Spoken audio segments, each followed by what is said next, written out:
아까 말씀드렸던 첫 번째 세션으로 한국농업기술진흥원의 글로벌 대표 김병원 박사님께서 한국형 스마트팜이 카자흐스탄에 진출하기 위한 시장 동향이라든가 전략에 대해서 발표를 해주시겠습니다. 네, 박수로 부탁드립니다.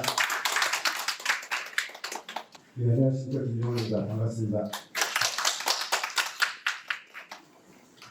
저는 한국농업기술진흥원이라는 곳에서 왔고요. 글로벌 소프트에서 근무하고 있습니다. 한국농업기술진흥원에서 근무하고 있는 사람들은 외부방에 나가면 꼭 기관 소개를 먼저 하게 되어 있습니다. 그래서 잠깐 기관 소개하고 시작하겠습니다. 저희 한국농업기술진흥원은요, 원래는 저기 제가 저기 오타를 가져가고 있었는데 옛날에 2020년까지는 한국농업기술실용화재단이라고 불렸던 곳입니다. 그러니까 21년부터 개명이 돼가지고 한국농업기술진흥원이 되었고요. 2009년 9월 7일에 설립이 되었습니다. 저희 위탁 집행형 준정부기관으로 시작을 했었는데요. 이제는 기타 공공기관으로 바뀌었습니다. 그래서 일반 현황을 말씀드리면 이게 여기 본관이 있고 종합분석도 농업기 분명도 있고요. 중재산업센터로 김기획도 있습니다. 그래서 전체 저희가 익산에 위치해 있는데요. 익산에 위치는 농地한 12헥타르 되고 김대에 대한 20헥타르 합하면 32헥타르 됩니다. 그런 조직도를 지니고 있습니다.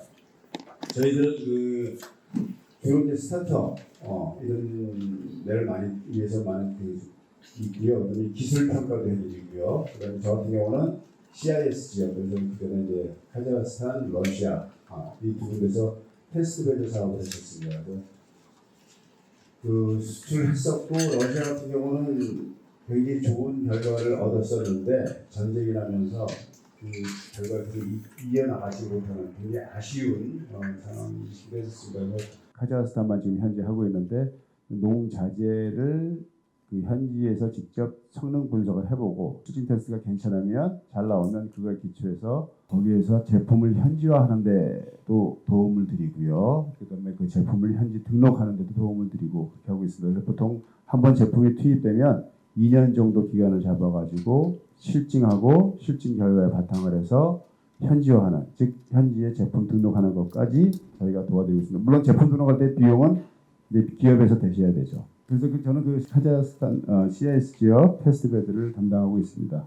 자, 카자흐스탄의 국가 개항에 대해서 잠깐 말씀드리겠습니다. 내리국가고요. 바다가 없습니다.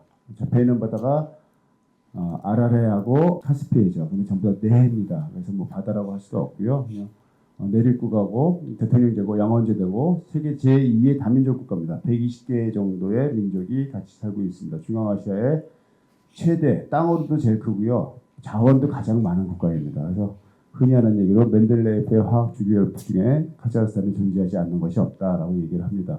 국가는 한 2,900억 국가 GDP가 그래서 1인당이죠. 1인당이 눈에 확 들어오죠. 귀에 한 14,000불 정도 되고요. 인구는 2천만 명 정도 됩니다. 영토가 2억 7천만 헥타르 정도 되고요. 여기서 38%가 농업의 목적에서 이용이 되고 있습니다. 농지가 2억 170만 헥타르고 농지가 3,500만 헥타르, 휴경지가 1,300만 헥타르입니다. 1,300만 헥타르 그러면 얼른 안 들어오시죠? 우리나라의 1.5배 정도 됩니다. 남한의 1.5배 정도 크기가 휴경지입니다. 그러니까 굉장히 큰 나라, 세계에서 9번째로 큰 나라니까요. 그리고 농업 종사자가 한 100만 명 정도 됩니다. 농업 경제 비중이 전체에서 한 4.5% 정도 차지하고요. 전체 농업 생산물 중에서 54%가 농산물, 그다음에 46%가 축산물입니다.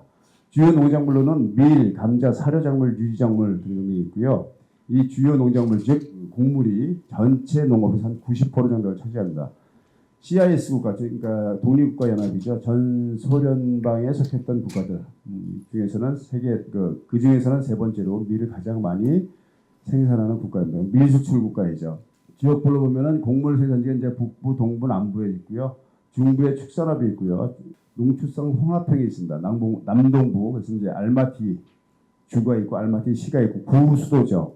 지금은 수도를 아스타나로 옮겼는데 옛날에 구수도는 알마티였습니다. 그런데 공통적인 문제점이 물 부족 현상입니다. 전체 물 사용량의 3분의 1을 농업에서 사용을 하고 있는데 그 중에서 한 10에서 15% 정도를 관계시설 노후화로 인해서 운송 도중에 그 중에 한 10에서 11에서 15% 정도가 물이 사라져 버립니다.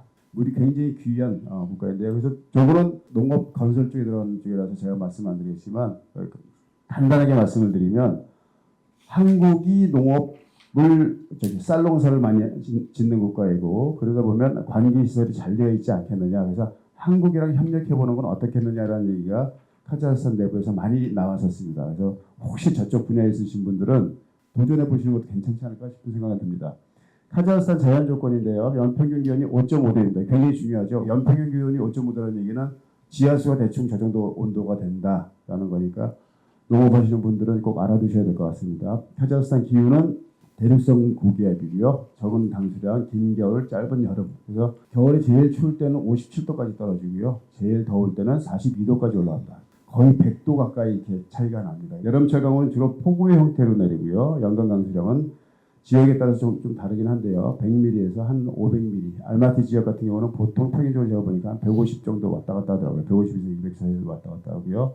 남부 지역, 북위 43도 이하 지역은 아열대성 기후를 보입니다. 굉장히 따뜻합니다. 그래서 투르케스탄, 이제 쉼켄트라고 하는 카자흐스탄에서는 세 번째로 큰 도시가 있는데요. 그쪽 지역에 가시면 저 아열대성 기후에 들어갑니다. 그래서 겨울철에도 따뜻해요. 영하 1도, 2도. 영상으로 종종 자주 올라가고 영하 1도, 2도. 그래서 다니면서 여기 되게 따뜻하다라는 생각이 들 정도로 따뜻합니다. 시설농 하시는 분들한테는 또 참고할 만한 사항이죠. 토양 및 농원 연수인데요. 전체적으로 강한 알칼리성 토양을 보이고 있습니다. 평균 pH가 8 이상이에요. 그래서 알마티시에서 한 350km 정도 떨어져 있는 1, 2강 주변에 근교에 그 쌀농사 짓는 곳에 한번 가봤습니다. 자기네가 염도가 높아서 농사가 잘 안 되는데 거기에 대한 해결책이 없겠느냐라고 해서 한번 가서 봤었는데요. 그 추수가 끝나고 난 다음에 농지에 나가서 보니까 하얀 결정들이 보이더라고요. 다니면서 소금이죠. 소금이 그만큼 pH가 높습니다. 따라서 같이 농업용수 pH가 보통 8 이상이 됩니다. 제가 보통 재보면은 이렇게 다니면서 재보면 7.8에서 높은 데는 한 8.3, 8.4까지 이렇게 나옵니다. 그래서 알칼리성 토양이라서 생산력이 하락되고요. 그래서 이거를 해결하는 게 굉장히 중요한 국가적 문제로 되어 있습니다. 지하수를 이제 농업하실 때 많이 쓰시는데요. 지하 200m나 그 이상 깊이에서 뽑아서 쓰시는 게 좋습니다. 제가 80, 50, 80, 100 이 정도에서 뽑은 지하수를 쭉 보면요. 불순물이 굉장히 많이 끼어 있어서 시설농에는 아주 부족합니다. 못 씁니다. 시설농으로는. 그래서 꼭 굉장히 중요한 것 중에 하나가 사용한 농업용수를 회수해서 다시 재활용하는 기술. 재활용하는 것. 이걸 굉장히 중요시하고 있습니다. 그리고 노중에서는 이제 점적관수라든가 등등 이제 물 절약하는 기술들이 많이 적용이 되고 있습니다. 적용할 필요가 있고요. 네, 적용이 되고 있습니다. 식량 자급 비율인데요. 자급도가 100%가 되는 것들이 있습니다. 저기 쭉 있죠. 카마론이었는데 마카론입니다. 죄송합니다. 쭉 자급도 100% 되는 것들이 있고요. 중앙아시아에서는 유일하게 곡물 수출 국가입니다. 자급도 90% 넘는 것들이 있습니다. 도마도, 오이, 양배추, 홍당무, 양파, 고기, 소고기, 돼지 말고 쭉 있습니다. 그다음에 자급도가 80% 이하가 되는 게 있습니다. 저기 가금류에 제가 느낌표를 쳐놨는데 그 가금류는 우리나라 이 축산 분야가 아니라서 제가 말씀드리는데 혹시 스마트 축산을 하시는 분이 있으면 카자흐스탄 가금류 심각합니다. 지금 거기 그 게사, 특히 게사가 굉장히 심각하니까 그쪽 분야 시장도 잘 노려보시는 게 괜찮을 것 같습니다.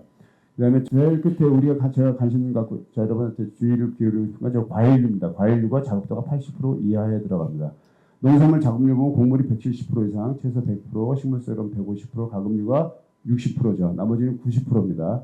설탕이 50%, 과일이 30%입니다. 이거 굉장히 재미있는 통계예요. 자급률이 보통 80%에서 90% 정도면 식량 안보에는 충분하다라고 자급자족이 된다라고 판단을 합니다. 여기서 자급자족 안 되는 것만 찾으면 되는 거예요. 그래서 우리가 뭘 팔아먹을까라고 생각했을 때 그것만 한번 찾아보시면 될 것 같습니다. 농산물 수입 동안 수입 농산물은 신선과일, 토마토, 양파 등인데요. 주로 중국, 우즈베키스탄, 터키, 미국 등지에서 수입을 합니다. 과일 소비량은 70%, 특히 오렌지, 귤 같은 거 95%, 가금류는 소비량의 40%가량을 근데 이제 가금류는 좀 자료에 따라서 어디서 한번 34%다 이렇게 나오는 것도 있습니다. 카자흐스탄은 이제 농산물 수입 및 그 식물 자금률 유통 개선에 이제 노력하고 있는데요. 굉장히 중요한 얘기를 했어요. 농업부 장관이 무슨 얘기를 하냐면 우리의 수입품 중 대부분은 우리나라에서 생산되고 있다라는 얘기를 했습니다. 그 뭐냐면 유통구조에 문제가 있기 때문에 이게 간혹 외국에서 수입하는 경우가 있지 않느냐라고 말씀을 하신 건데 사실 그런 경우만 있는 건 아니고요. 있는 걸 내다 팔 때 그리고 내다 팔았으니 모자라겠죠. 그럼 또 사와야겠죠. 그러니까 국내에서 생산해서 국내에서 팔면은 한 번의 이윤으로 끝나지만 국내에 있는 걸 외국으로 갖고 나가고 외국에서 또 사들고 들어오면 두 번의 이윤이 생기잖아요. 그런 이유로 수출입을 많이 합니다. 실제로 그런 이유에서. 그래서 뭐 그건 제가 뭐 우리가 어떻게 할 수 있는 문제는 아니지만 그렇습니다. 그래서 농업 작업률 좀 수입이 높은 경우도 있습니다. 카자흐스탄 농업에서 농업 정책의 화두죠. 제일 중요한 건 뭐 농산물 및 농식품의 작업률을 제고입니다. 최소 80% 이상은 자급자족해야 된다라는 겁니다. 그래서 쭉 해석했고요. 그중에 이제 중요한 거 농업 정책의 4대 과제인데요. 생산력 향상, 작업률 증대, 농산물 수출, 그다음에 농가 소득 증대입니다. 생산성 향상하고 농산물 수출이죠. 생산성 향상은 수확량 증대와 동시에 품종 개량을 통한 품질 개선입니다. 품질 개량 쪽이고요. 그다음에 농산물 수출은 고품질 농산물의 수출을 통한 외화 획득입니다. 그래서 이 농업의 문제가 쭉 있는데요. 그래서 농업 정책의 목적을 세워놨어요. 목적을 세운 게 뭐냐면 1인당 노동 생산성을 1인당 620만 탱게로 증가시키자, 농산물 수출을 늘리자, 그다음에 노동자의 임금을 2025년까지 23만 8천 탱게로 우리 곱하기 한 3 정도 하시면 됩니다. 우리나라 돈이 원화가 됩니다. 그다음에 일주일만 농촌 주민의 소득을 증가시키자, 이런 것들이 지금 현재 80% 이상의 식품 자립을 보장하자, 뭐 등등 이런 것들이 카자흐스탄 농업에서 가장 화두가 되고 있는 사실들입니다. 또 이제 농업을 하려면 당장 극복해야 될 현안들이 있죠. 첫 번째가 이제 자연 조건입니다. 아까도 말씀드렸듯이 추위, 강한 바람, 척박한 토양, 그다음에 농업용수 이런 문제들이 있습니다. 강한 바람 같은 경우는 갑자기 뭐 내륙 국가에서 바람이 불면 얼마나 강하게 불겠냐라고 말씀하실지 모르겠지만 보통 우리가 이제 바다에서 불어오는 거는 허리케인이 뭐 사이클론이니 태풍이니 그렇게 표현하잖아요. 근데 이 나라 말로는 내륙에서 일어나는 우리 같은 태풍, 강풍들은 우라간이라고 합니다. 우라간이라고 하는데 우라간이 굉장히 강력해요. 나중에 이제 사진 자료 하나 보여드릴 텐데요. 굉장히 강력합니다. 그다음에 이제 자급자족입니다. 채소 소비량이 증가하고 있죠. 근데 원래 카자흐스탄은 유목민족이었습니다. 그래서 자기네 이 정착 생활을 안 했기 때문에 농사를 못 지어요. 그래서 이제 근데 거기에 비해서 채소 소비량은 지속적으로 증가하고 있습니다. 그다음에 이제 낮은 생산량입니다. 품종 개량 및 농업 기술 개선이 필요합니다. 그다음에 이건 굉장히 현실적인 문제인데 농대 졸업생의 대다수가 여성이라는 겁니다. 그래서 결혼 후 육아로 인해서 현직에서 이탈하는 비율이 굉장히 높다. 이거는 차관 분께서 직접 하신 얘기인데요. 대부분이 여자들이 농업에 종사하는데 농업을 전공을 하는데 결혼을 하게 되면 아이를 낳게 되면 자기의 인생의 제1순위가 아이로 바뀐다는 거죠. 직업이 아니라. 그래서 이제 그걸 또 굉장히 심각한 문제를 갖고 있습니다. 그다음에 농업 인력이 지속적으로 유출하고 있는데 이것 또한 문제로 되어 있습니다. 자, 이제 스마트팜 얘기를 해야겠죠. 카자흐스탄에서 스마트팜을 지원을 하고 있습니다. 부족한 온실 지원의 주 목적은 부족한 채소류의 생산 증대에 있습니다.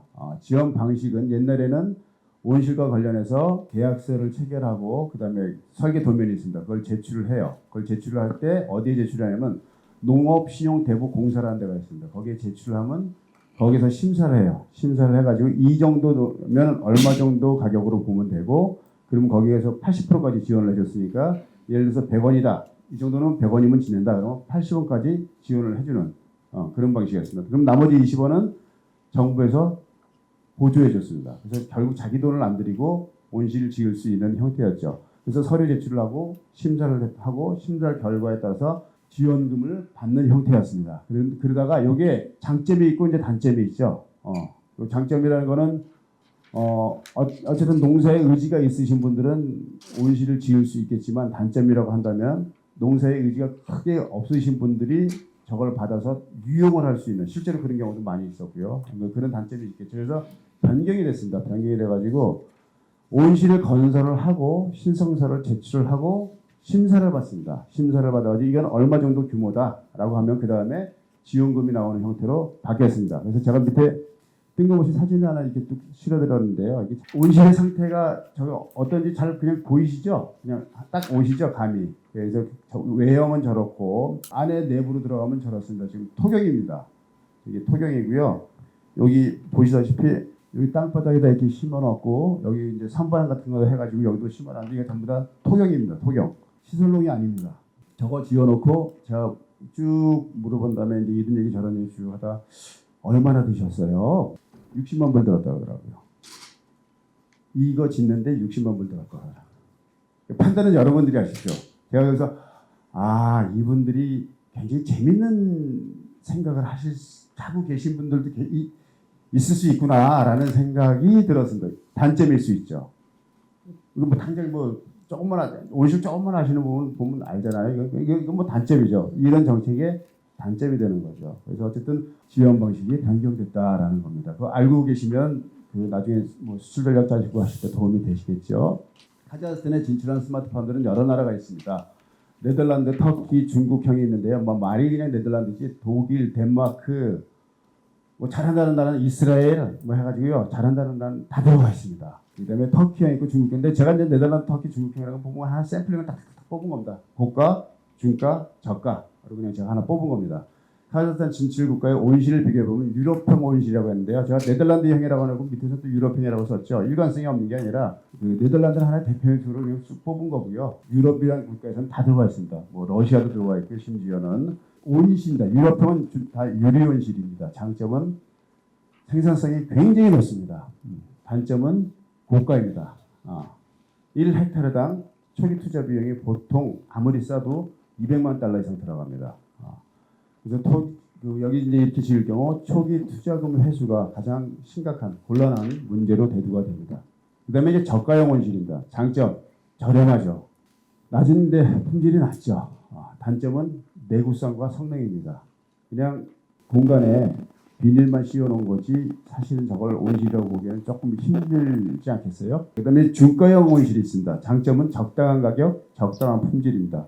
특히 터키 같은 경우에는 초기에 좀 약간 거칠게 시장 접근을 했어요. 터키 같은 경우가. 그러다가 지금은 와서는 많이 바뀌었습니다. 이제 자기네 정식 지사도 내보내고 그래서 지사를 내면서 카자흐스탄에서 일을 하고 있어요. 그러면서 자기네의 하드웨어에 네덜란드형 소프트웨어를 갖춰가지고 프리바 시스템을 넣어준다. 근데 프리바 시스템이 굉장히 폭이 넓잖아요. 그래서 꼭 필요한 걸로만 해가지고 보통 1헥타르당 70만 달러 정도 선에서 자기네가 지을 수 있도록 그렇게 제시를 한다라고 합니다. 근데 단점이 있습니다. 내구성입니다. 참고 영상 하나 보여드릴게요. 제가 자주 다닌 그 심켄트라는 지역에서 있었던 실제로 농사를 짓고 있는 제 친구의 온실이고요. 내륙 지방에서 무슨 태풍이냐라고 말씀하시겠지만 이게 내륙 지방에서 본 우라간입니다. 아까 말씀드렸던 우라간이 불었을 때 이렇게 됐어요. 다 튀겨나갔죠. 네, 그다음에 korpusu kalın. Bu korpusun kar basmalı. Teplitsa kulak. Kar basmalı. Полный 5 hektar. 이게 지금 눈말량이 다 무너진 겁니다. 칩고 4.5m짜리 온실인데 다 무너져서 저렇게 됐거든요.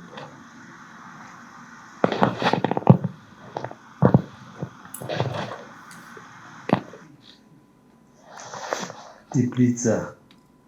저게 터키 온실이에요. 아까 비닐이 찢어진 것도 터키 온실이고 눈에 쓰러진 것도 터키 온실입니다. 그래서 내구성이 굉장히 약합니다. 약 120동 정도가 무너졌다고 제가 얘기 들었고요. 이런 사건 벌어지고 난 다음에 토카예프 대통령이 앞으로는 절대 이 나라나 요 중저가형 여기는 절대 온실 짓지 마라 라는 얘기를 그냥 앞에서 좀 약간 간대 섞인 발언으로 하실 정도로 그리고 좀 심각한 문제였었는데요.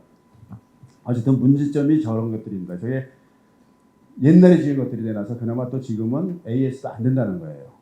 자 이게 보십시오. 이게 유럽형의 온실입니다. 이게 알마티 남쪽인데 알마티 주에 있고요. 요거는 1헥타 네덜란드, 독일, 이스라엘 기술이 짬뽕이 된 겁니다. 여기는 1헥타고요. 엽채류만 키워서 판매하는 곳입니다. 심어놓으면 저 끝에까지 가는데 한 30일 걸리고 그래서 30일 걸리고 거기서 이렇게 가서 봉지에 이렇게 담아서 판매하는 건데 그 판매가하고 수확량하고 이렇게 쭉 계산해 보니까 여기도 플러스 마이너스 제로. 그럼 굉장히 운영 잘한 겁니다. 플러스 마이너스 제로면 운영 굉장히 잘한 겁니다. 그 정도 나오는 것 같더라고요. 그만큼 유럽 온실은 고가여서 저런 것들이 문제가 되고 있습니다. 이게 이제 터키 온실입니다. 터키 온실들은 다 이렇게 지어졌다고 보시면 돼요. 터키 기술을 적용을 해서 카자흐스탄 노동자들이 만든 인부들이 만든 온실입니다. 이게 이제 중국 온실입니다. 아까 보셨죠? 아까 저기 위구르족이 했던 그것입니다. 요거는 이제 한국 온실입니다. 한국 온실이고 요거는 알마티 주에 지어 있고요. 크기는 1m 정도 되는 크기입니다. 아직 그 완공되기 전 상태의 거를 그냥 제가 급하게 그냥 사진 찍어서 갖고 온 거라서 이렇습니다. 그 우라간이 불었을 때 여기도 똑같이 우라간이 불었어요. 여기 그 쉼켄트에만 우라간이 분 게 아니고 똑같이 알마티에도 우라간이 불었습니다. 거의 700km 떨어져 있는 데인데도 그거 굉장히 희한한 건데 여기는 이렇게 다 찢어졌잖아요. 다 찢어졌습니다. 근데 여기는 보이시나요? 여기 이렇게 휜 거. 이거 원래 이렇게 되어 있어야 되잖아요. 이렇게 휜 거 보이시죠? 그래서 대가 다 휘었습니다. 휘었는데 중요한 건 뭐냐면 외벽 비닐조차도 안 찢어졌다는 거. 그 우라간의 속도가 최대 풍속이 초속 41m까지 나왔을 때요. 근데 버텼습니다. 이런 것도 잘 생각하시면 어떻게 나가면 될까라고 보이실 것 같은데요. 시장 진출하시는 데 있어서 여러분들이 그 스마트팜은 제일 중요한 건 성능 뭐 그랬더니 제일 중요한 건 가격입니다. 가성비거든요. 그 가성비를 생각해 보시라고 제가 이런 자료들을 지금 드리는 건데요. 카자흐스탄에서 채소값이 가장 비쌀 때가 1월입니다. 12월이 좀 더 조금 싸고요. 2월도 조금 쌉니다. 3월, 2월 중순 넘어가면서부터는 토경에서부터도 막 나오기 때문에 값이 급격하게 떨어집니다. 여름철에는 뭐 밭에서도 막 나오고 해서 노지도 나오고 해서 뭐 거의 뭐 그렇고요. 지금 제일 비쌀 때입니다. 2018년에 토마토가 539, 오이가 580, 이때 1달러가 320이었습니다. 2019년에 530, 550, 이때 360이었고요. 20년에 449, 476, 이때 400탱기였습니다. 그다음 21년에, 근데 20년 같은 경우는 우리가 잘 알죠. 코로나가 발생했기 때문에 코로나 발생으로 인해서 러시아로 수출되던 물량들이 전량 다시 그 국내로 풀려버렸어요. 그래서 가격이 굉장히 쌌습니다. 저 때는. 그다음에 21년 같은 경우 다시 이제 가격이 올라가죠. 421달러에 420탱기 할 정도 할 때 토마토가 558, 오이가 662 정도 됩니다.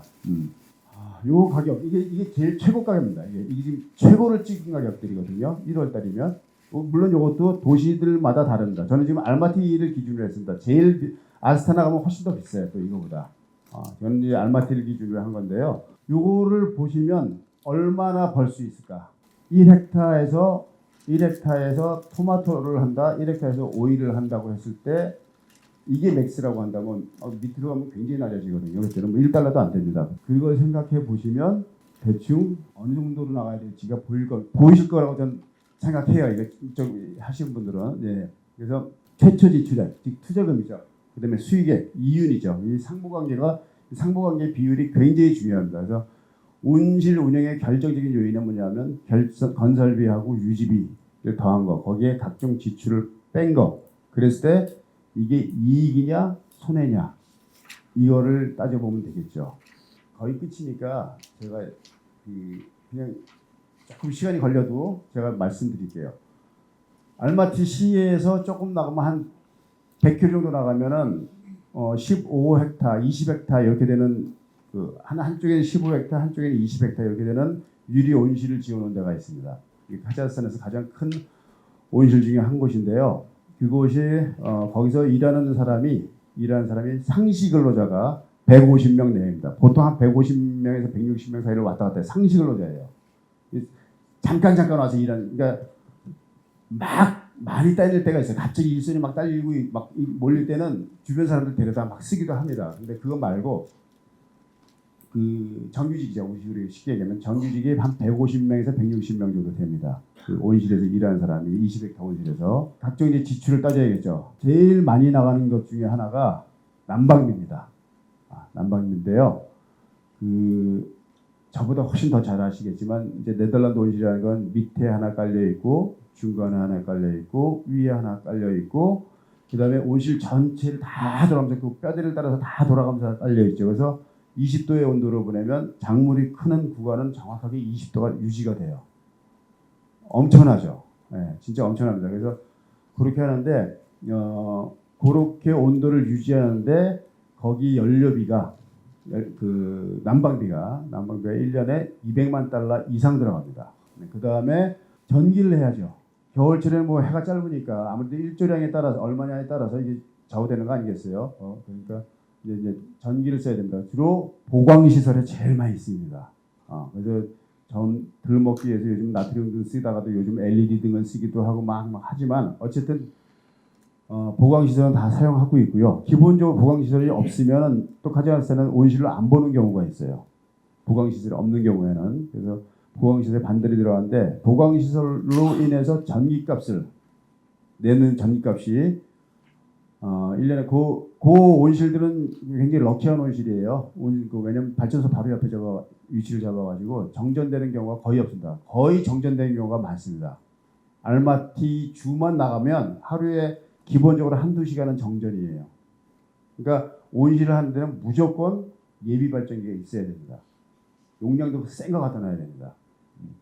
근데 어쨌든 거기는 굉장히 럭키한 데서 온실 바로 옆에서 정전이 안 되는데 전기값만 200만 불 이상입니다. 거기서 전기값만 200만 불 이상이에요. 거기에 물값 나가죠. 그다음에 이제 각종 첨가제 들어가죠. 이게 수경 재배니까 하이드로포닉스니까 거기에 각종 첨가제 들어가야겠죠. 뭐 그다음에 그 양액 만들 때 들어가는 것도 있을 거고요. 그다음에 트럭이 뭐 이런 거 하면 터미널을 운영해야 되지 않겠어요? 그리고 그건 것도 운영하고 등등등등 이거저거 쭉 지출 쭉 빼고 나면 1평방미터에서 이 온실은 공간인데 계산하기 쉽게 제가 공간을 면으로 계산을 할게요. 1평방미터에서 18센트 남습니다.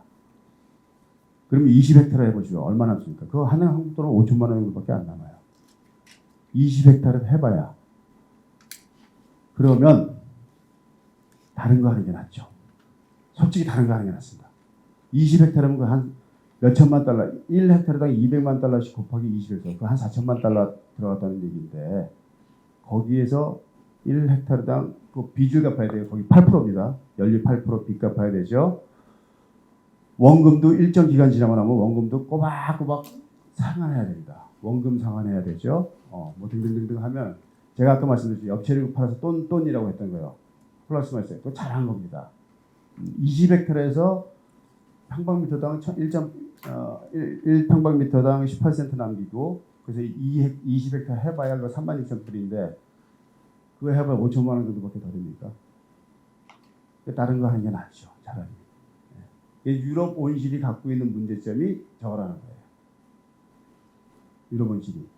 그래서 프리바가 직접 들어와서 자기네가 야심차게 8헥타르에 아까 제가 보여드렸죠. 8헥타르에 온실을 지었는데 프리바도 힘들어서 죽으려고 합니다. 운영이 잘 안 되는 거예요. 이게 굉장히 현실적인 문제입니다. 그런데 우리가 아까 제가 말씀드렸죠. 여기에 부족한 건 과일이 부족하다고. 그 다음에 가성비가 중요하다고 말씀드렸잖아요. 그래서 한번 진출해 보실 때는 그런 쪽으로 생각하시는 거 괜찮을 것 같아요. 우리나라에서 잘 팔리는 과일, 세계적으로 경쟁력을 갖춘 과일을 키울 수 있는 온실, 한국형 온실 대신 내재해형 그런 식으로 이렇게 생각해서 이게 방향을 진출 방향을 그런 식으로 잡으시는 것도 괜찮지 않겠나라는 좀 제가 이제 경험에서 말씀드립니다. 이거 뭐 학술적인 건 아니고요. 경험에서 말씀드리는 겁니다. 자, 현지 사정을 고려한 진출 전략을 수립해야 된다. 그래서 가격 대비 성능이어야 된다. 내구성 필요합니다. 투자비 회수 가능성 및 회수 기간입니다. 회수는 되겠죠, 언젠가는. 근데 그게 10년, 20년, 30년 걸리면 안 됩니다. 그다음에 현지 기후 조건, 최저 온도, 최고 온도, 지진, 태풍 등등을 고려해야 됩니다. 중부 지역, 북부 지역으로는 거기는 유리 온실이 가야 됩니다. 왜? 영하 50도씩 내려가는 데서는 비닐 온실가 지금 버티지 못하거든요. 그러니까 거긴 유리 온실이 맞아요. 그건 어쩔 수 없이 유리 온실을 지어야 된다. 그리고 지진이 자주 옵니다. 카자흐스탄 지역에 특히 알마타이 지역에서는 천산 넘어가지고 중국 쪽에서 그 신정이죠. 그 투르판 있잖아요. 그쪽에서 나는 지진들이 여진이 많이 오는데 작년에 진도 4까지 왔었잖아요. 4.5까지. 지진이 많이 납니다. 지진이 나면은 유리온실 같은 경우는 유리가 파괴되면 그 복구 비용이 굉장히 비싸지겠죠. 그래서 그런 것도 고려를 해 하셔야 됩니다. 그 다음에 현지 기술적 조건도 고려하셔야 됩니다. 인터넷이 얼마나 되느냐. 그래서 굉장히 고사양의 막 여러 조건들을 막 넣어 놓으시면 그 다 무용지물 돼버립니다. 인터넷을 그만큼 쓰려면 인터넷 비용이 또 장난이 아니게 많이 들어가요.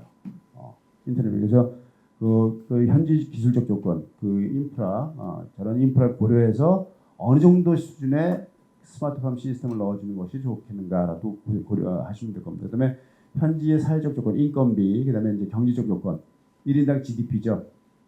우리가 고기면 무조건 맛있다라면서 먹을 때가 만불 이하였고 만불이 넘어가면서부터 우리나라 사람들이 고기를 맛있는 고기를 찾기 시작해요. 근데 지금 카자흐스탄이 지금 만불 막 넘어갔거든요. 그래서 지금 카자흐스탄도 그런 추세입니다. 그래서 지금 뭐냐면 같은 농산물이면 팔리는 때가 아니라 이제는 좀 맛있는 좋은 고급 이거 찾기 시작하는 때가 만불 넘어가는데 지금 그렇다는 그때에 들어와 있다는 거죠. 그런 것들 이제 고려하셔야 되지 않냐는 거죠. 그다음에 시장 진출 가능 분야를 파악하시라는 겁니다. 그래서 스마트 축산 같은 경우는 아까 제가 양계 분야를 말씀드렸어요. 우사나 돈사는 전부 다 독일이나 저쪽에서 들어옵니다. 그래서 뭐 객관적으로 얘기했을 때 우리가 안 돼요. 그쪽은 우리가 어떻게 할 수가 없습니다. 우리가 그나마 할 수 있는 거는 게사죠. 양계신데 제가 양계 분야를 여기서 굳이 뽑은 이유는 뭐냐면 그 카자흐스탄 현재 그 재래식 양계장에서 병아리 막 태어났을 때 걔네 그 사망률이 80%예요. 100마리 태어나면 80마리가 죽어요. 그것이 굉장히 심각한 문제입니다. 그래서 저건 정책적으로도 지금 문제가 되고 있기 때문에 그래서 아까 60%밖에 안 되잖아요. 가금률. 딴 건 다 90% 넘어가는데 가금률 60%밖에 안 되는 이유가 있는 겁니다. 그래서 저런 것들은 지금 정책적으로 어떻게 해보기 위해서 문제를 많이 접근을 하고 있는데요. 그런 것 쪽도 한번 알아보시는 것도 괜찮을 것 같아요. 그다음에 스마트 온실은 과체류 분야. 그래서 과체류 중에서도 특히 이제 과일 분야, 과일 작업자 중률이 굉장히 낮으니까 어쨌든 자기네들도 그거는 스스로 생산하고 싶어 할 테니까요. 그래서 그쪽을 보면 좋을 것 같고 스마트 농업, 특히 이제 노지 농업 쪽에서는 이제 드론이나 관계 시설 쪽으로 알아보시는 것도. 그다음에 그 품종 개발, 그 pH 높은 데서 잘 자라는 쌀 품종, 벼 품종 개발하는 것들, 뭐 그런 것들을 같이 한번 해보시면 좋을 것 같습니다. 지속적 수출을 위해서는 제가 몇 가지 제안을 해드리고 싶은 게요. 첫 번째는 지사설입니다. 안정적인 서비스를 제공해 줘야 합니다. 아까 처음에 잠깐 말씀이 나왔듯이 터키나 중국 이런 데는 지어놓고 도망가 버리거든요. 옛날엔 그랬습니다. 실제로 그랬는데 제가 작년 5월에 제4비를 들여서 회사에 연쳐내고 온실박람회를 한번 알마티 온실박람회를 5월달에 한번 방문을 했었는데 그때 이제 터키에서 나오고 러시아에서도 나오고 막 쭉 나오는 걸 그 관계들 그 하는 사람들 만나서 쭉 얘기해보고 근데 지금은 많이 달라졌습니다. 터키도 그렇고요, 러시아도 그렇고 전부 다 지사를 설립해가지고 운영을 하고 있습니다. 그래서 지사 설립은 반드시 필요할 것 같고요. 그다음에 이제 다양한 수출 지원 사업이 또 필요할 겁니다. 그래서 뭐 예를 들어서 뭐 이건 제 아이디어입니다. 그냥 뭐 한국 해외 소비들 한국 내 스마트 온실 한번 투어 시켜 본다든가, 그다음에 맛도 한번 직접 보여주고. 근데 이게 굉장히 의외로 효과가 있습니다. 이런 방법으로 실제로 계약을 해내신 업체들이 몇 군데 있어요. 굉장히 효과가 있습니다. 이런 것들도 있고요. 그다음에 이제 충분한 예산이 있어야겠죠. 그 국가 기관에서도 충분한 예산을 좀 해줄 필요가 있습니다. 그래서 공격적인 정책을 펼칠 수 있게 해야 될 겁니다. 이제 뭐 다른 거 그냥 읽으신 거로 대체를 하시고요. 됐습니다. 저희가 18년에 테스트베드 지원 사업을 카자흐스탄에서 스마트팜으로 시작을 했어요. 그래서 농업기술 실용화재단 때입니다. 한국형 스마트팜 테스트베드라고 해서 지금 과체류 연구소 카이나르 지소에 있었고 거기에 이런 시설들을 이제 설치를 했습니다. 근데 거기 사실 온실이 적당치는 않았어요. 적당치는 좀 칩고가 너무 낮아가지고 적당치는 않았는데 어쨌든 했었고 그 다음에 그게 이제 러시아로 넘어와서 또 러시아에서 저 옆에 보시면 저게 찌미레제프 농대인데요. 그 찌미레제프는 굉장히 유명한 농학자이십니다. 그 광합성 쪽으로 그 세계적인 하셨던 분인데 그 찌미레제프 농대에 있는 온실에다가 저희가 딸기 재배 시설을 이렇게 설치를 했습니다. 그리고 딸기를 키우겠다는 보로네시라는 도시를 가서 보로네시 시장하고 이렇게 만나서 협의도 했고요. 그 다음에 거기 보로네시에 있는 농장도 직접 방문을 했고요. 그리고 저 사람들이 우리 와서 우리 시설도 직접 방문을 했고, 그래서 여기 결과적으로 여기 지금 지어놓은 게 여기 이 1헥타입니다. 이것도 제 유튜브 동영상 제 계정에 와셔서 보시면 저 동영상 올라가 있습니다. 좋아요, 구독 좀 부탁드리겠습니다. 감사합니다.